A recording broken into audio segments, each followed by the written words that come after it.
Welcome back to HU16's Live at 5. I'm Jackson Duncan here with the editor-in-chief of the Bison newspaper, Emily Nix. Emily, thank you for joining us. Hey, thanks for having me. Yes, so this Friday y'all are releasing the newspaper. What can we expect just from this edition? Yeah, so we're really excited about this paper. We submitted it right before I stepped in here today. And on the front page, of course, we're paying tribute to Dr. Gaines. We're titling it Everyone Has a Dr. Gaines Story. And just several people from the Harding community have shared memories and awesome stories they have of Dr. Gaines and the legacy that he left. In the features section, we have a really cool story about Nathan Mays. He's a student here on campus who actually has a pet raccoon that he's raised. And it's really sweet. You see him running around campus on a leash sometimes. So we have Nathan Mays and his raccoon, Simon. And then in sports, we're going to talk a little bit about cross country and how that season's going so far. And also the women's soccer team had a really awesome game recently where 3 of the players played nonstop, which is pretty crazy. And I definitely could not run that much. And then even in opinions, we have a article from the current Theta president, Josh Parnell, talking about what Theta was like last year, where they're looking to go this year. So it's a really exciting edition. Yeah, that sounds like a lot of great stuff. Do y'all have about how many writers per issue, would you say?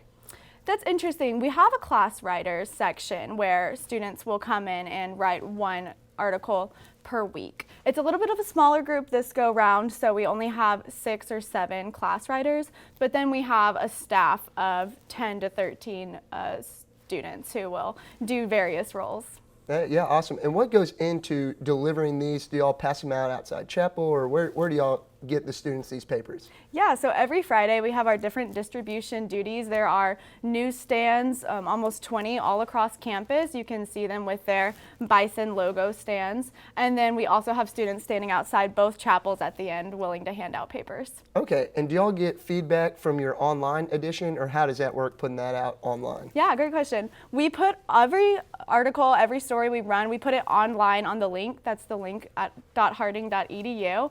And so students or anyone in the community can go and find those online every week. And some weeks we even have exclusive online content. Oh, awesome. Yeah. And what is it like for you being the editor-in-chief? What kind of position has that been like for you? It's been a great learning process. It is a lot of trusting my staff, and luckily I have the best staff anyone could ask for. They're all really awesome to work with, a lot of fun, and they really want to do great work. So it's trusting them, it's making sure that their jobs are going well, making sure there's good content that we think our readers are going to want, and then making sure we put out a paper every week that we'd be proud of and that hopefully our viewers enjoy reading. Yes, and how do you go about finding some of your stories? Yeah, so what we try to do is be as plugged into as many aspects of campus as possible. So many of our staff members are involved in other organizations or social clubs.